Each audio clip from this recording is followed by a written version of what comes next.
Refrigeration is part of our daily lives. We use it to keep ourselves comfortable, to keep our food fresh, and our beverages cold. You might say that a refrigerator works by taking heat from the inside of the box and getting rid of it on the outside.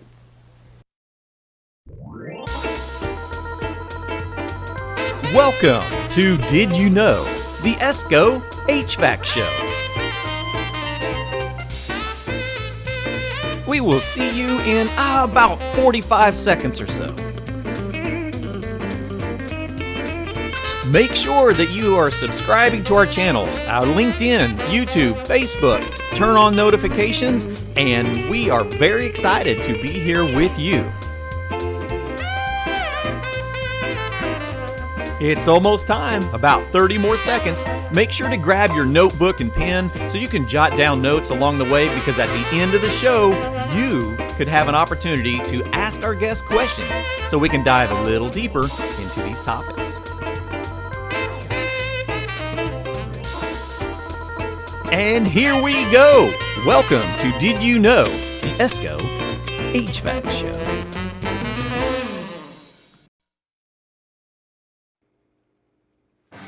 Welcome everyone to Did You Know? The ESCO HVAC Show. So we've spent a lot of the time over the last few months talking about changes in the industry and how refrigerants are progressing and how equipment are going to go through some pretty significant changes in our SEER 2 ratings come first of the year. As you are starting to feel, a lot of this is really a build-up for your personal awareness. It's what we're here for. So today I have this wonderful opportunity to join my colleagues. So ESCO and HVAC Excellence is here to help you build your program and to build yourself as well. So today we're going to start on one component of a multiple piece series that's really going to be about instructor resources and helping you understand that map for an instructor. Because there are many of you, as new instructors, you're often handed a set of keys and told to go teach an HVAC program without any roadmap, without any competencies, and not really exactly sure of everything that you need to go over. So to make this job easier, HVAC Excellence has already constructed this map for you. We did so by assembling teams of subject matter experts from across the country and representing various segments of the total HVACR industry. So the result of these efforts are a job and task analysis document providing details on different aspects of the work done in the field to help identify the elements of the occupation so that they can be classified as individual jobs. And each job is then broken down into a list of tasks and competencies. So when we start diving into that, what does that all mean? Well, we are going to break down at least a component of that for you today. So we're going to talk a little bit today about instructor resources for improving student outcomes. So thank you all so much for joining us today, and welcome, Randy, Eugene, Howard. It's going to be a good time, and it's going to take all of us, because we've mentioned this before. It takes a village to raise up a pupil, right? So the beautiful part of this entire experience of ESCO and HVAC Excellence is the vast scope of information and experiences and talents, all for one purpose: to improve the learning experience from everyone's experience and everyone's perspective. So let's spend a little bit of time talking about the basics for understanding education and why we approach education from a perspective of not just fundamentals, but real life field experience. Randy, you are definitely the one to dive into the analytics behind the educational fundamentals. So could you tell us a little bit about what you have seen in the industry? Okay, a few years ago I did a presentation at our conference, and this slide is based off of the research I've done. And if you look at it, the amount of return no-fault items found by the manufacturers is pretty high. It's massive. Is massive, yes. And residential is being the highest. And one of the reasons we found for this is that there's not as much training on the residential end as you have when you get to the higher commercial end. The I can see monies that. aren't there. Right. Most of the training for the residential components are usually done at the local supply houses as far as staying up to date. But when you get to the commercial end, the technicians are usually sent to the schools for Carrier, for Train, York, whoever. They host their schools at the factories on those items. So the technicians are better trained than, say, your average residential technician. So the level Now, of if you look education at is these progressing percentages, along the way. yeah, the level of education is definitely progressing. Now, these percentages were from a couple of years ago. And since then, we've had COVID and now the Sure. introduction of SEER 2. These percentages have been changing dramatically. I can see that. And if you look at the amount of electronic components that are being introduced into the residential market today because of SEERS 2, it's going to increase. Oh, well, yeah. So We talked to Reem just a few weeks ago about the amount of equipment that's moving away from single-stage contactor-driven equipment. That's going to be a minority in the equipment going forward once we hit SEER 2 requirements, at least from that manufacturer. Lots of control boards, lots of inverter compressors, a lot of ECM motors, a lot of solid-state electronics.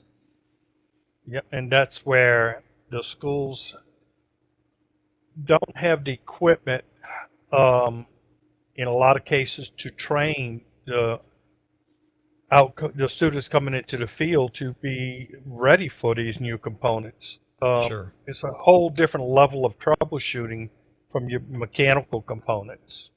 Yeah, it's not a basic sequence of operation that many of us grew up on where you understand the sequence, you could find the fault. Now we're getting into things that have multiple inputs, multiple outputs, not just a processor. We may have multiple processors within a piece of equipment. So I can definitely see that. I've seen it as myself when I was into distributor training. When I first seen some of the analysis of compressors that were returned with no fault found, I'd went to a Copeland cost class over in Ohio. And during that, they presented numbers that were actually higher than this for return compressors that had no fault found. So as an educator and as a curious person, I wanted to validate that a little bit out of my own stock. So when I got back, I actually gathered all of my warranty compressors that I had. I put them all on one pallet and decided I would at least do an electrical analysis of those compressors to see how many of them had bad windings.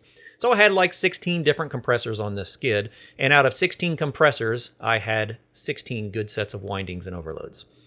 So it doesn't give us the mechanical operation of the compressor. They could have failed for other reasons, but typically you would expect that if you're having some compressor failures, you should have had a pretty significant amount of electrical failures within that. The entire skid, not a single one of them had an actual electrical failure. So Not surprising. it's pretty crazy to think about those numbers. Well, Clifton, if I could just add something, I always look at the top number and bottom, residential components versus chillers. Sure. Same manufacturer, two different lines of components, Completely different. 70% less false warranty claims. Sure. What's the difference? It's the level of training. So if any Level of manufacturer education. wants to see why we should be investing in training in our industry, the numbers are right there.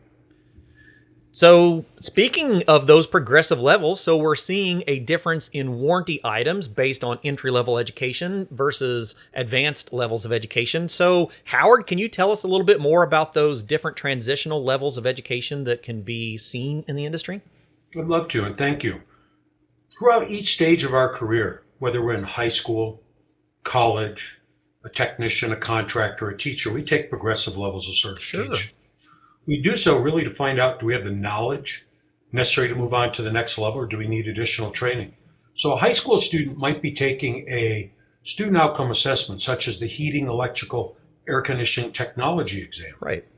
They move on to a community college, trade school. They might be taking employment ready tests, which are 17 different disciplines, specific certifications, which test your knowledge, see if you have the retained knowledge necessary for employment. Okay. Someone who has some retained knowledge and a couple of years of documented field experience then qualifies to take technician level certifications. Okay, so moving up in my experience, I've learned the Right. fundamentals through textbook. I have remembered that. I've gotten to a point where I've had a little bit of hands-on experience. Now I'm to a point where I can actually see if I can test out on some of these components. Right, but this is where it gets interesting. When you Mm-hmm. transition from the field to the classroom, you need to have a much deeper understanding of the physics and the theories in Sure. order to effectively teach something. Knowing something and being able to teach something are two different Well, that's a skills. different one. Mhm. So at HVAC Excellence, one of the things we do, we offer progressive levels of certification. What I think is important for people to understand, while the questions are more difficult as you go through more progressively difficult tests, the higher the level, Right. they're all based on the same competencies, which gives us some real tools, which is, I think, what you're diving toward. How do we evaluate, is the problem with a student, group of students, or is it instructional design? Okay, so as we're building into higher levels of assessing, we're just expanding on the fundamentals. So we're not changing the learning set. We're just advancing the components of those learning sets. Correct. Okay. All right. Now we're starting to make some sense. So how do we go about doing evaluation on programs? We have some statistics. Now, somebody tell us a little bit more about what these mean. Well, we were looking at tools to help instructors become more effective. Sure. And one thing I've always said was, if a teacher doesn't know something, they can't teach it. If they don't teach it, the students can't learn it. If the students Right. don't learn it, they can't do it. And, one thing that's really interesting is we have, as Howard mentioned, these exams that measure the knowledge, the retained knowledge of students, but we also have exams that are set forth to evaluate instructors. So we certify technicians and we credential instructors. And for the most part, the performance of a student in a particular content area mirrors that of the instructor. So as the Makes sense. instructor's level of knowledge and understanding increases, they become more effective teachers, and it trickles down toward students. So what you're looking at right now is an electrical exam given at the student level and an electrical exam given at the instructor level. Now, as Howard mentioned, the questions are more in-depth at the instructor level, but the basic competencies Right. are the same. So for the most part, if you look at category by category by category, you'll see that a student's performance very closely mirrors that of the teacher. Pretty fascinating, So, isn't it? yeah, so if you look, electrical components, 71%, and these are average scores over a long period of time. Sure. So you look at electrical components. So the instructor had a 73% correct response on electrical components, but the students had a 71%, very close. Electrical meter usage, again, very similar.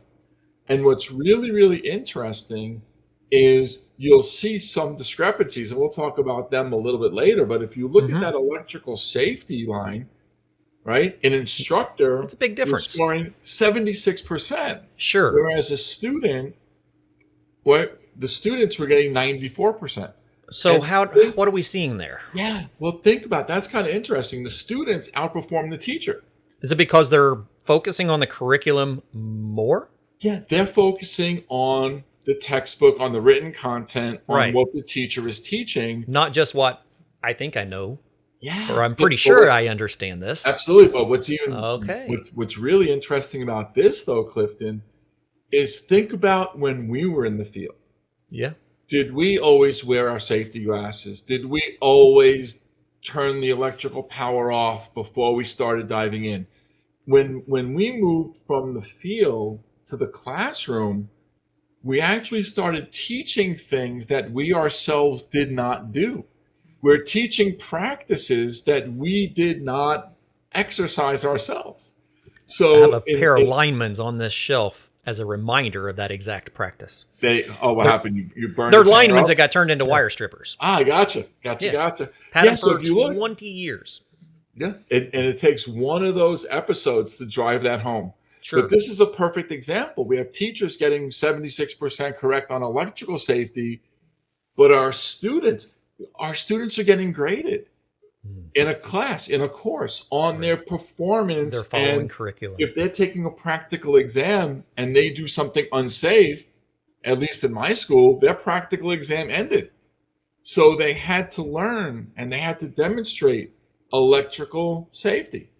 So that's a really interesting situation there where we see the students actually outperforming the teachers. It does work the other way around. We'll see in a little bit where the teacher does really well and the student doesn't, but we'll talk about that soon. But for the most part, the student's performance and the instructor knowledge mirror each other, which is actually kind of interesting. That is. I can remember when I first started doing education, there were things that I recognized that I wasn't understanding as well as some of my students were in curriculums. Things that I thought that I knew very well, and not realizing that maybe I didn't learn quite as well as I thought along the way. I found out that I became a much better technician once I became a teacher. Isn't that crazy?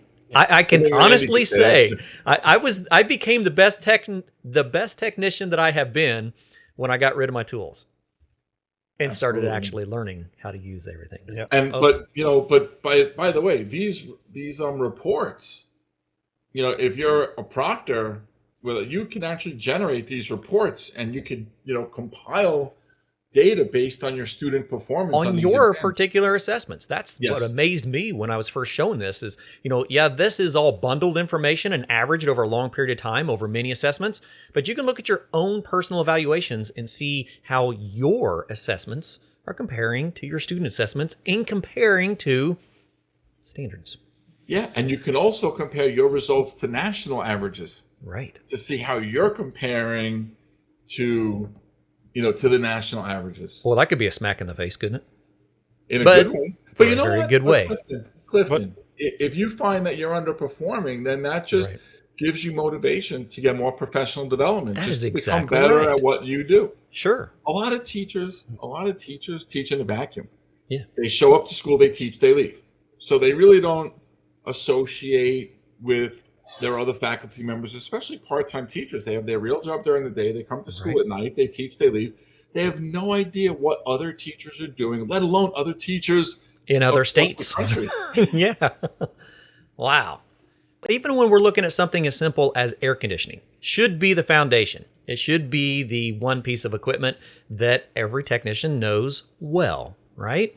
I'm seeing some 3/4 knowledge acceptable in places where you would expect it to be much higher.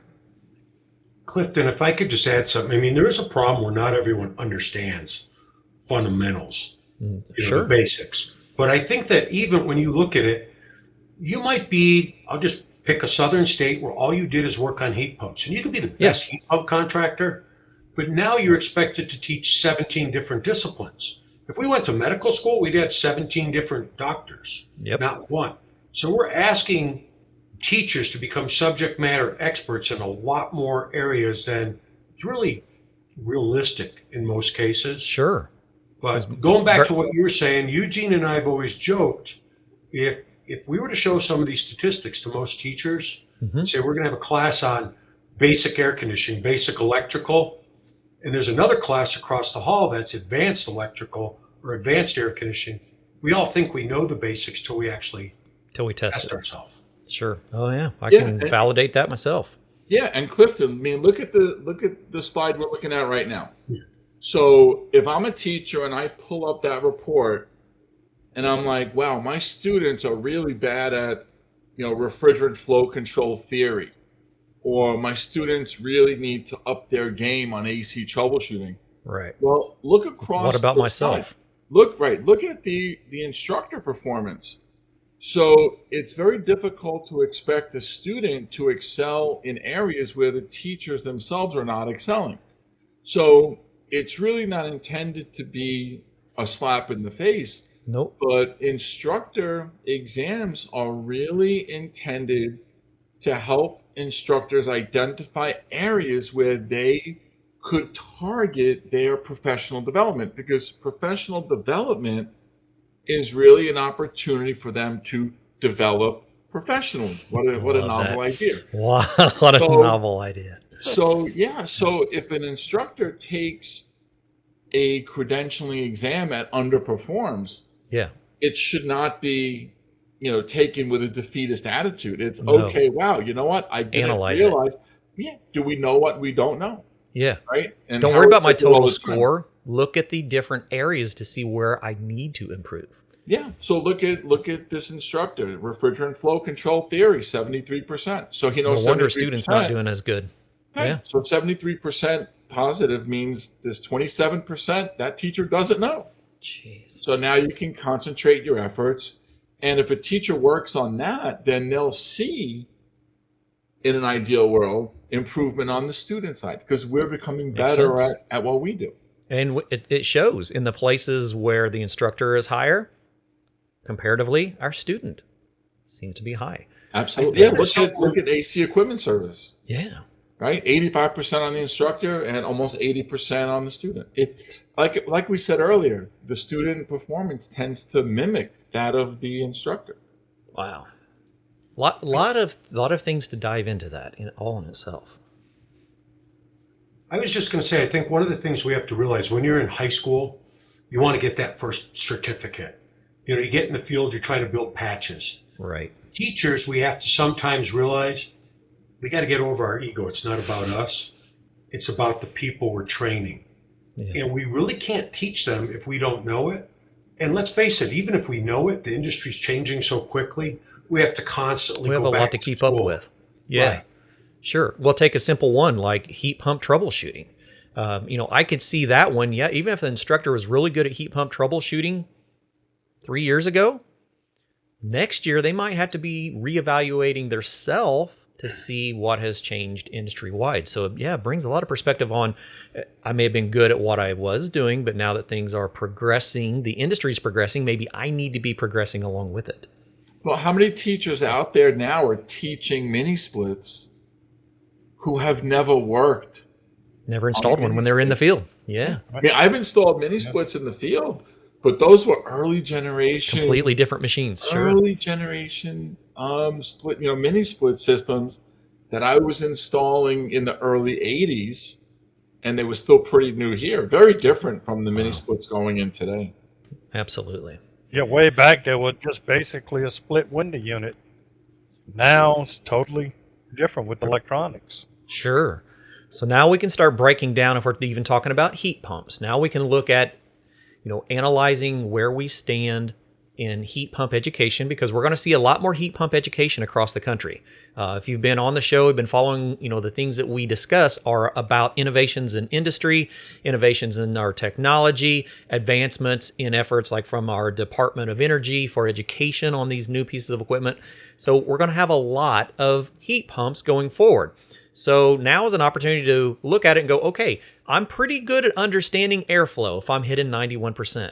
So maybe I don't have to re-look at airflow as much, but by golly, I better start looking at some interpreting heat pump schematics a little bit better, because my students are already failing at 62%, and I myself am not much better than that. And I need to get better on my schematics so that my students can understand these new changes to equipment through their schematics. And the electrical stuff, Clifton, is really, really important, because if you look, the vast majority of problems with an HVAC system is electrical in nature. Goes back to what Randy was talking about. Go back And into our controls. And a high percentage of people in our field are not where they need to be electrically. Yeah, I completely get that. That's a big area where... Shocking. Yeah. Yep. Yeah, in this industry, to try to reduce some of the callbacks or no-fault warranty problems, a lot of the manufacturers are doing like they did in automotive. They're making self-diagnostic boards and so forth. So, yeah, which we talked about a little bit a few weeks ago with one of our major manufacturers, is that diagnostics are really starting to come into play, because the manufacturers have realized if you don't help the troubleshooting for the technician, you're probably going to get parts coming back that don't need to be. So a lot more electrical, a lot more troubleshooting. And then we look at some of these, even in gas furnace technologies, with our electrical troubleshooting being moderate, but then we see students not understanding it as well, which means we probably would learn quite a bit out in the field.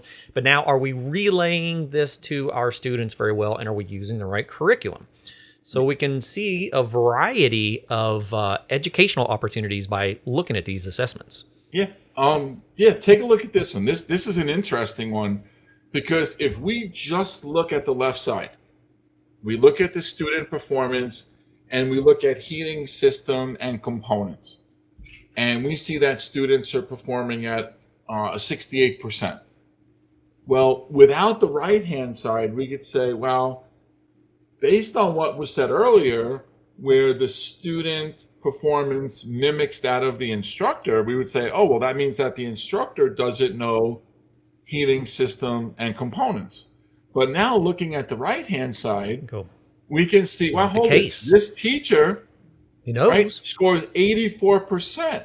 Right. So this is a golden opportunity, if we know what the students do and we know what the teachers do, to identify where the logjam is. Because, and when I talk about logjam, I'm talking about a logjam of information.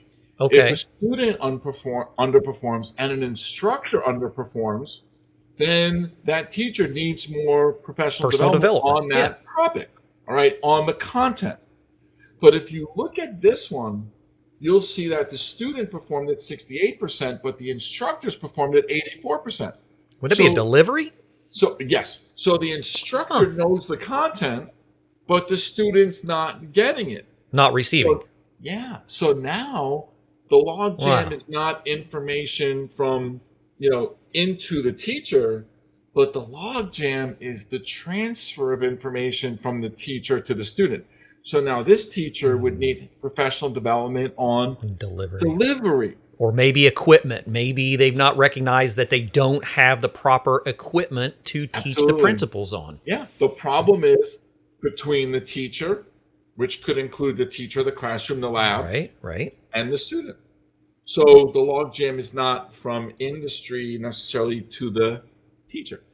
So by evaluating both the students and the instructor, we can identify where the logjam is. And then we can help teachers, again, customize professional development opportunities for them that are going to help them in the areas that they need it.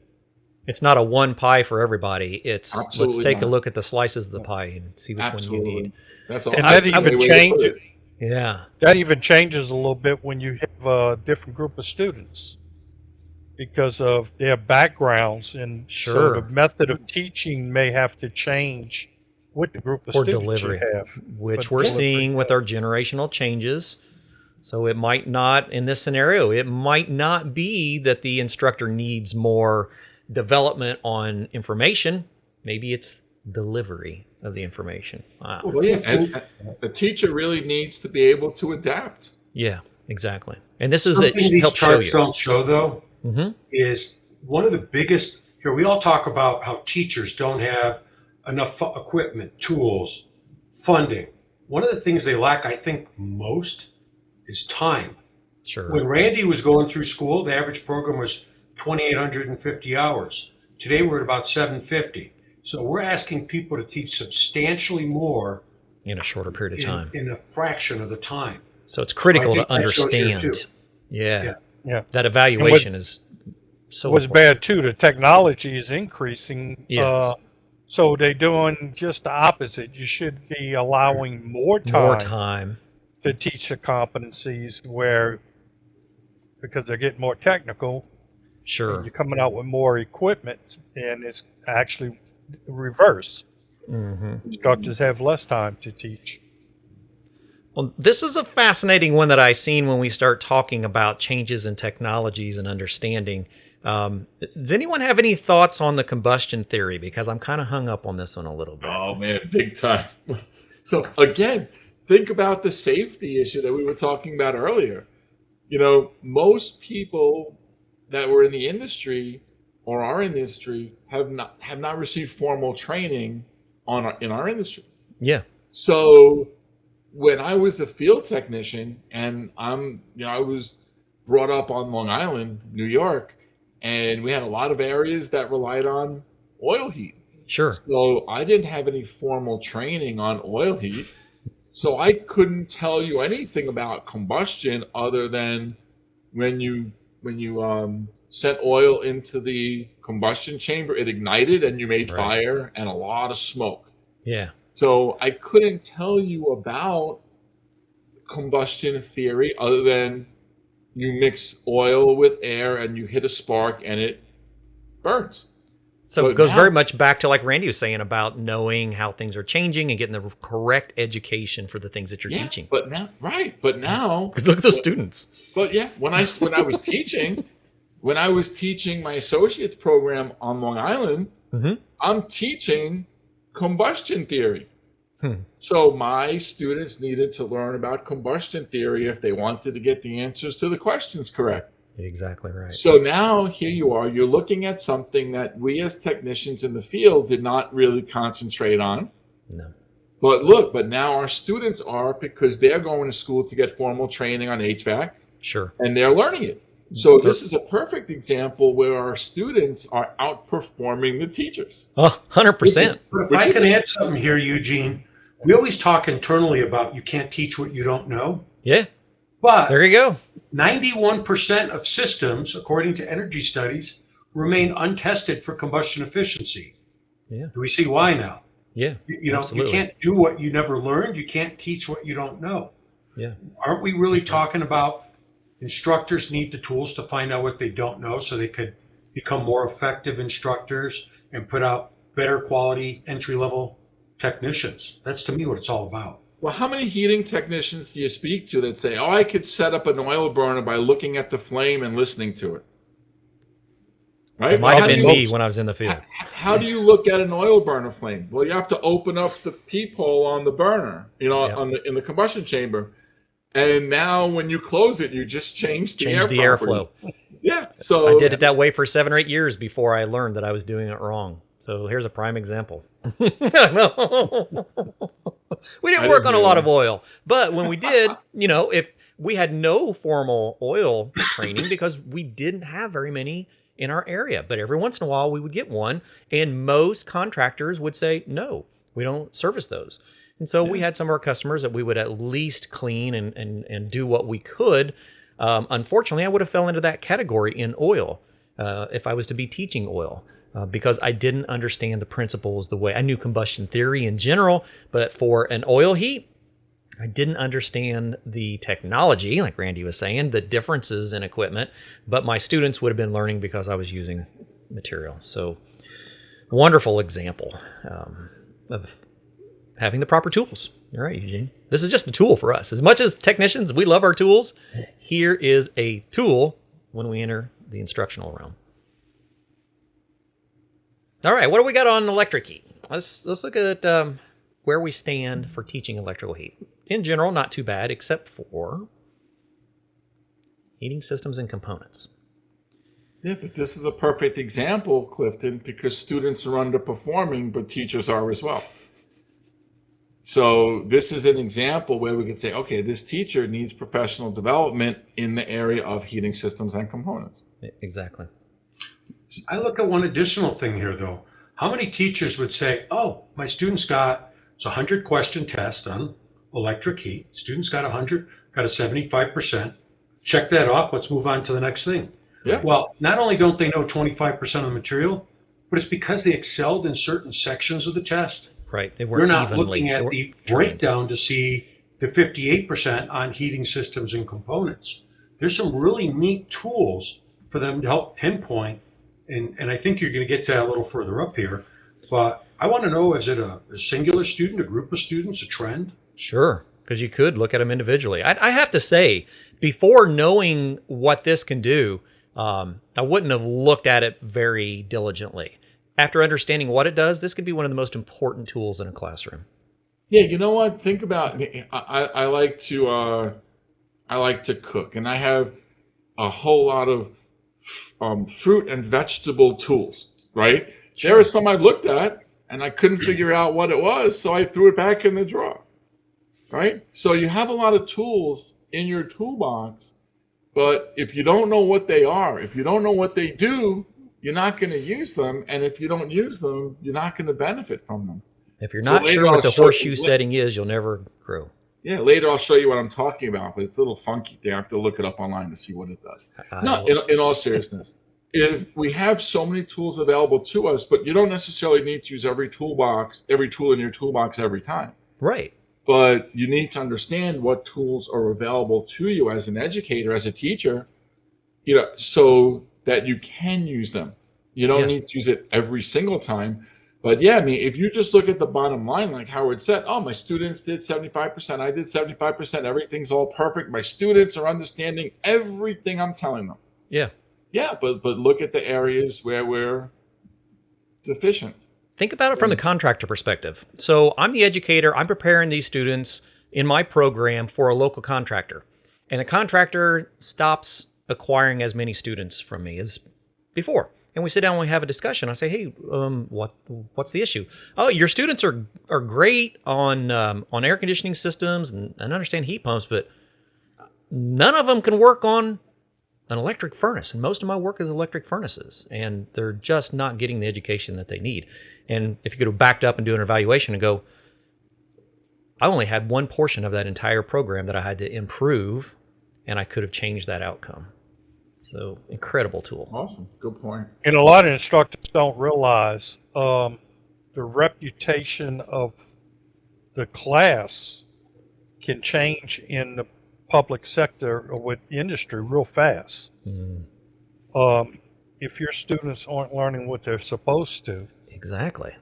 the contractors talk, they have contractor organizations, they'll say you're better off getting students from this school instead of this one. And Sure. a lot of it reflect on what an instructor does to stay up to date. One thing I used to try to do, I was lucky when I was teaching, most of the manufacturers or wholesalers were within a mile of my school. Mm-hmm. And I'd go to every dealer program I could go to. And a lot of my former students, graduates would say, what you doing here? You know this already.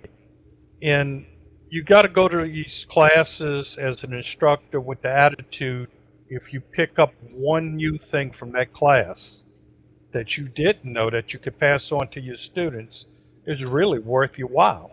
Sure. Absolutely. Makes a lot of sense. Clifton, if I could just add something, I think that when you really look at it, a lot of people listening out there may not quite get this unless they're a teacher.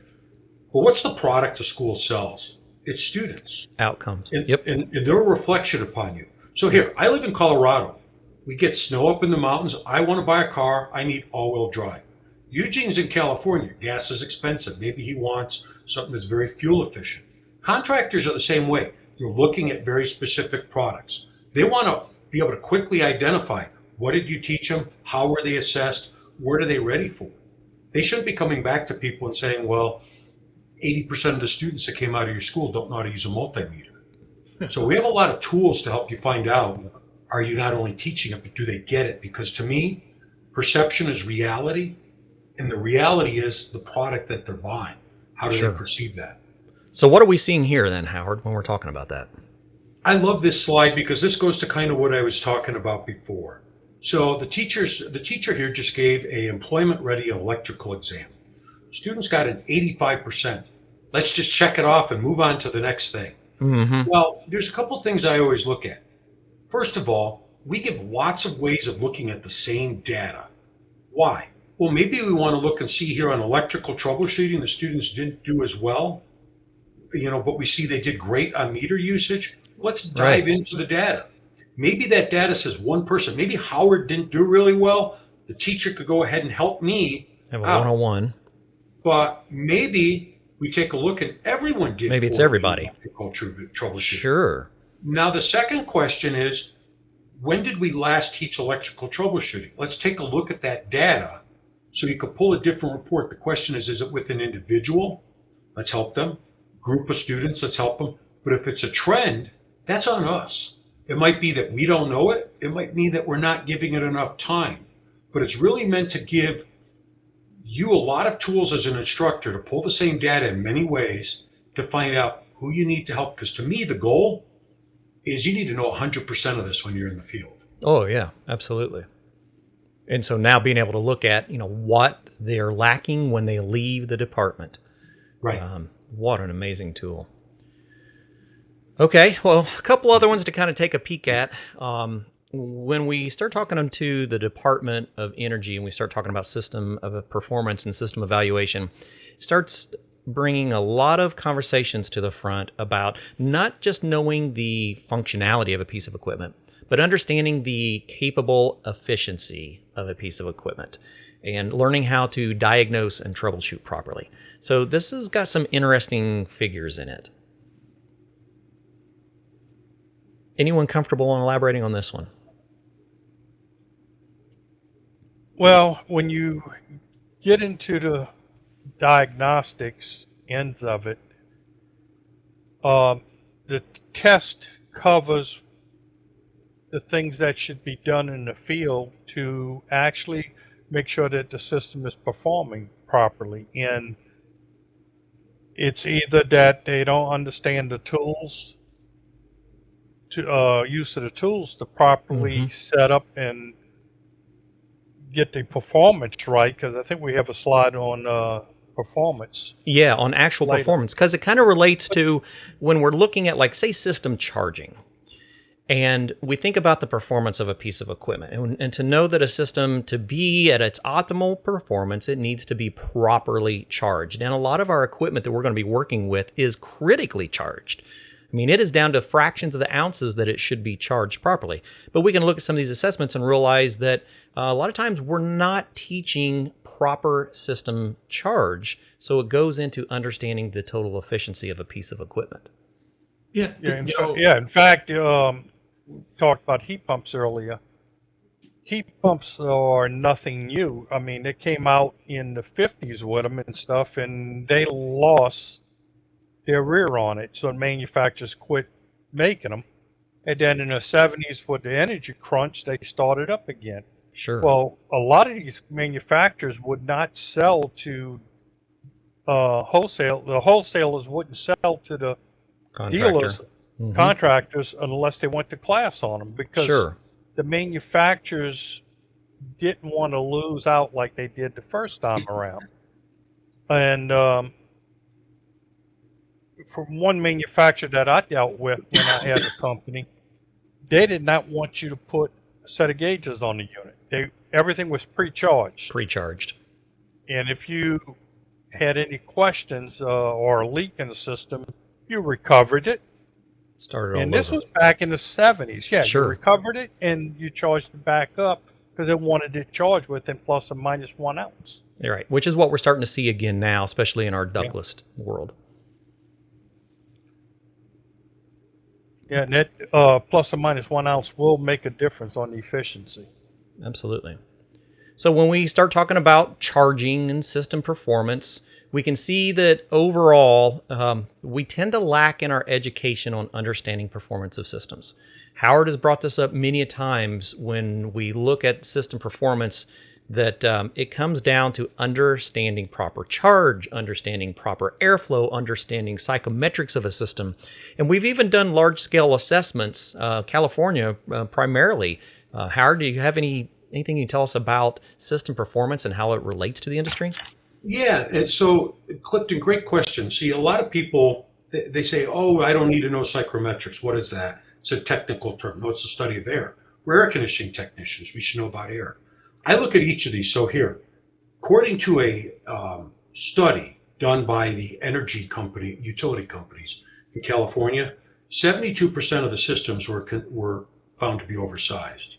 Well, let's move on. 68% improperly charged. Well, we got critical charging procedures, 66%. They don't know it. Here's why. 70% had inadequate airflow. We got a 4% on airflow. Then we had 91% of systems untested for combustion efficiency. Right. Great little story is, in 2001, Gray Davis was the governor of California. Everyone remembers the rolling brownouts in LA, the second largest city in America. And everyone's trying to understand what actually happened. And when they got done with all of the studies on it, the grid was built big enough for all the homes, businesses, and types of equipment.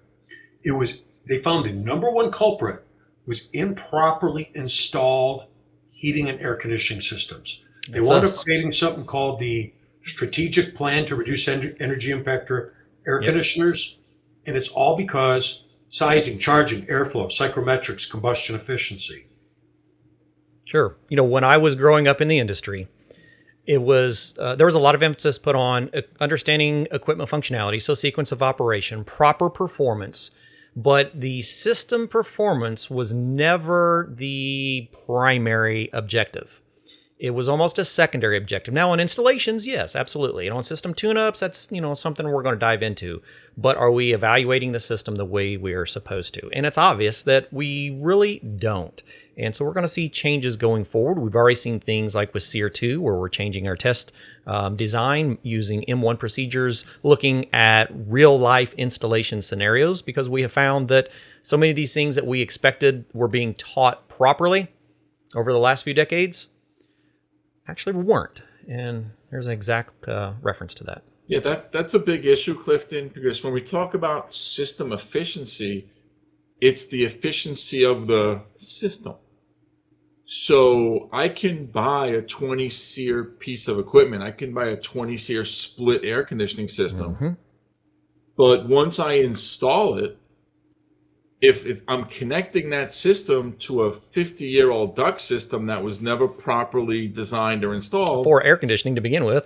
Yeah. Now, right. If the system's not sized right, if it's not installed right, if it's not, the whole 9 yards. But if I connect that 20 SEER system to a -5 SEER air distribution system, being sarcastic here, then I can't possibly expect to get a 20 SEER, a system operating at 20 SEER. And you mentioned right. M1, with the SEER 2. The SEER 2 is really just compensating for real world situations. Lack of proper designs and installations. Yeah, it really SEER is. requirement, right. SEER, our original SEER rating was based on a 0.1 inch water column, 0.2 inch water column of the system, assuming that the duct system was proper. Right. But the SEER 2 guidelines now are really moving and shifting to indicate or create a more realistic expectation of what the system's going to do once it's installed. Exactly. So what's important for us all to realize is the equipment is the equipment, but we need to make certain that it's installed correctly, that it has correct airflow, that it's charged correctly in order to make the system work. I had an 86 Ford Thunderbird. I had a new engine put into it. It was still an 86 Ford Thunderbird with a new engine. It was not a brand new car. Right. The engine is a component of the system. Yep. So that's important that we realize that the system is everything, from return grill to supply register and everything in between. One thing that I have recognized in the industry is that we have seen a change in test instruments when we start talking about system performance. So I would hope that our programs are looking at things like smart tools and smart diagnostic instruments, understanding that not only our equipment has changed in our last 10 years, but our capability to do proper system diagnostics and performance analysis has changed a lot. So it keeps going back to we have a lot more to learn and a lot more to educate in a shorter amount of time. So HVAC Excellence and ESCO are here to help lay out a map for you to become a much more effective trainer, to understand the curriculum that you need and the curriculum that you're delivering. And so we have a variety of resources to do that. One of which we just added on is Becoming an Effective Trainer by someone we might recognize on this panel today. Eugene, can you tell us a little bit about the design of Becoming an Effective Trainer? Well, when we have teachers that are seeking to get a Certified Master HVAC Educator credential, or CMHE credential, highly coveted credential, basically validates that a teacher has that higher level of understanding of content. And where do teachers come from in our industry? We mentioned earlier right out of the field most of the time. The vast majority of technicians in our field have no formal training in HVAC. Right. Well, we get our teachers from the field. Yep. So now our teachers are technicians who are now put in front of a classroom. Learning a new skill set. So the challenge is now we have somebody standing in front of a classroom teaching concepts that they themselves might never not have been formally Had trained formal on, education. with no formal training on how to teach. Yep. So it's a challenge. So when teachers are getting their certified subject matter expert or certified subject matter educator credential, or they go for their CMAG, they are required to take a teaching methodologies exam. So that shows not only does a teacher have the technical knowledge, but they also know the methodologies. The delivery. Yes. So so a lot of teachers have problems with that exam because they haven't been formally trained on what goes on behind the scenes of lesson preparation, content delivery, understanding how learners learn, understanding the methodologies behind the teaching process to make it more valuable to them. So this course, we've been asked about this course for many, many years. And it took a long time to put together. And it really is designed to help individuals become better and more effective trainers. So, yeah, we just launched it, what was it, a month or two ago? Yeah, just very recently. Yeah. So I like it. Yeah, I do too. It's a fun, it's enlightening. It gets into the nuts and bolts of training, how to create effective objectives. I mean, your objectives should really be in alignment with what it is you are trying to teach. So we get into evaluating our students. If our students do too well on a test, or if our students as a whole are underperforming on tests, what are the differences between goals and objectives, between strategies and methods, and it really gets into the nuts and bolts of educating. Yeah, the things that we didn't learn about our new job until we got to our new job. So one fantastic resource that we have available for you. One of the questions that comes up quite often is, so I'm wanting to become a better trainer. I'm wanting to become a more effective instructor. And what are my resources? And how can I pay for things like this? And there are resources out there, which we dive a little bit deeper, and we will in one of our other sessions. But I'd like to at least touch on it a little bit today. Howard, do you have any input on some ways to help fund personal development? We get a lot of people who say, I'd like to go to the National HVAC Education Conference. I understand I'm going to get firsthand information, but it's not in my budget. I have a very small budget. What can I do? Well, one of the easiest things is to look at, if you're a public school, the Carl D. Perkins Act. The Carl D. Perkins Career and Technical Education Improvement Act allows schools to purchase equipment, educational trainers, tools, test instruments, basically resources needed for career tech education. Sure. But one of the provisions of Perkins, especially if you're a post-secondary school, you can use Perkins funds for professional development. So if your school doesn't have it in the budget for you to attend professional development, you may be able to get Perkins funding available. If I was at a community college, I would probably go find who's the Perkins coordinator, say, I'd like to go to this conference, tell me how to fill out the paperwork. I'll let you get all the credit. And that's just one of many avenues of federal funding grant opportunities. And speaking of the conference, anyone want to talk a little bit about the conference and things that you can expect to find? Because we're talking about all these resources and things that we have online, things that we can do for personal, professional development. What about being in person and learning all of these skills and these techniques from people who've already been down the road a little bit? I think we all three have something there. I'll just say this. We all don't realize how much the industry's changing until we show up at these events. And all this, when I say M1, SEER 2, A2L, it sounds like foreign language to a lot of people. Sure. And they, oh, that's years off. Well, SEER 2 is what, 20 days away now? To me, it means new equipment, okay? Sure. So I'm going to be forced to, whether you're a technician, work on it or teach on it, I'm going to be dealing with equipment that I've never worked on. So it's an opportunity not to get information down the line, but get it directly from those involved in the manufacturing and engineering design of it and get firsthand information.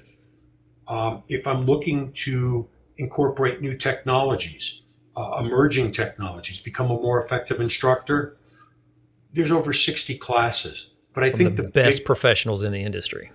Right. And I think the biggest thing, we could talk for hours about the classes and the expo and all the great resources. It's being in the same place with like-minded people of the same job and exchanging ideas. To me, that's the most invaluable thing. With that, I'll let Eugene and Randy share a few things. Yeah, I'm just going to chime in real quick and I'll turn it over to Randy. But this conference has been running since 2007. And I've seen the good, the bad, and the great. Well, I should say ugly, but this conference, I've been to every one of the events. Obviously, before I joined the ESCO team and after. And yeah, man, the first conference I attended was the first year it ran at Circus in Las Vegas in 2007. Wow. And the conference has grown. Every previous conference is a learning opportunity, not only for the attendees, but also for us at HVAC Excellence to help make every subsequent year better and better and better and better, as evidenced by the attendance. I think the first year in 2007, Howard, it was 330 people. And now we're topping numbers close to 1,000. Right. And it's like Howard said, it's like-minded, forward-thinking individuals in various jobs and careers in our industry. So it's a really neat opportunity to go network, meet the people. Again, meet with the manufacturers, meet with the organizations, meet with the publishers, meet with the movers and the shakers, the people who are helping to move this industry forward.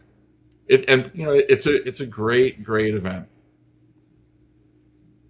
Adding to that is if you're a new instructor or even an old instructor, we offer free examinations and instructor certification.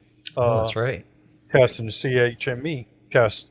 So it allows you to take the test free of charge, allows you to understand what's on a national competency test, that a student should know.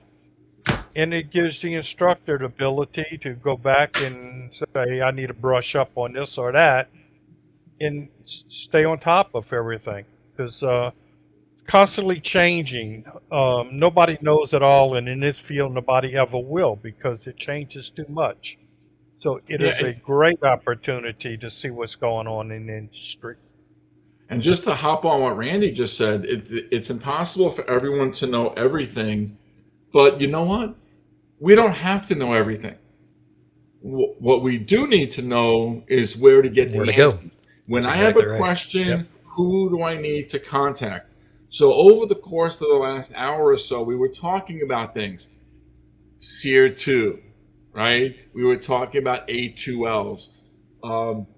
We didn't mention it, but carbon dioxide is becoming really, really popular. So if CO2, A2L, low GWP, SEER 2, HSPF 2, EER 2 are all Chinese to you, this conference, especially this year's conference, the one coming up in Vegas, March 20 through the 22nd, a good number of these sessions are geared toward these technologies that you need to know about. These technologies, these regulations, these standards, these changes that our industry is undergoing.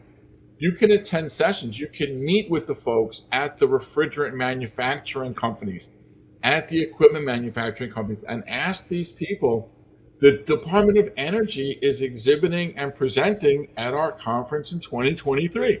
So if you need answers, it's really important not to rely on what you heard from someone who heard it from someone who heard it from someone. You could, and Howard and I talk about this all the time, you could travel around the country and meet with all these companies, but it'd take you the year. The movers and shakers, the people from the Department of Energy, the people from equipment manufacturers, the people from refrigerant manufacturers, they're all going to be at this conference. and accessible, that you can Right. walk up to them and say, hi, I One-on-one have conversations. a question about. So if you want the answers, and we hope you do, because if you're involved in this industry, whether you're a teacher, contractor, technician, whatever your role is in this industry, you want answers, you want knowledge, you want reliable information that you could pass on to others. And this is a great event. We changed the name from Educators Conference to Education Conference for a reason. This, because a lot of people who are not on the front line of education, oh, that's not for me, this is for educators. No, this is an education conference. So If I can add something on it's that, for you. Eugene. You and I, we talk about this internally a lot, all of us. If you walk up to a company, an exhibitor, and say, oh, what do you got that's free? Prepare to get a pen, some swag, nothing great. If you're a teacher, you would never walk in a classroom without a lesson plan. If you're going to a conference like this, you should take the time, research what are the classes that are going to be most beneficial to me, my students, the community I serve. Look at all the exhibitors. Come with some great questions about how do we work together to build my program, to partner. Could you be a guest presenter? Can we talk about flammable refrigerants? You know, where do I put this into my program?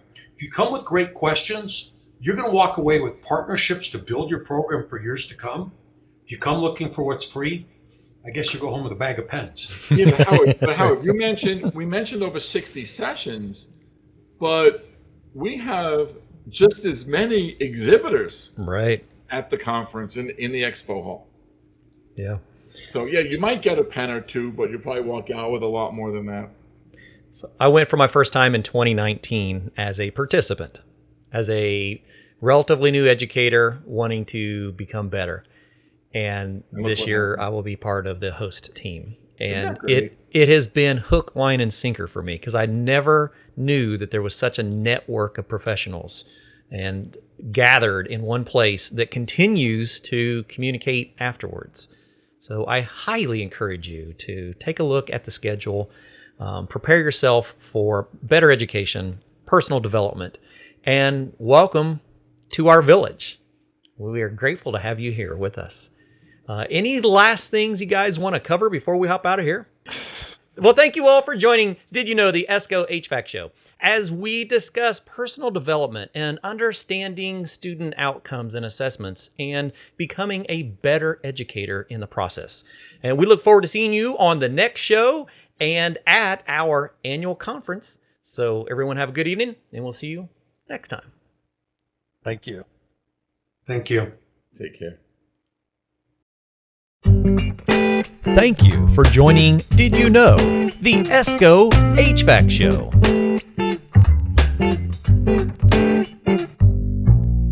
You want to see some of these great presenters in person? Well, then we'll see you at the National HVACR Educators Conference, where many of these guests will be presenting live classrooms, and you'll have a chance to interact with them. Would you like to watch this show again? Hey, no problem. Just head on over to YouTube to ESCO Institute. Do you have a topic that needs clarified about some kind of a change in the industry? Well, then let me know. See Beck at escogroup.org and we'll see what we can come up with.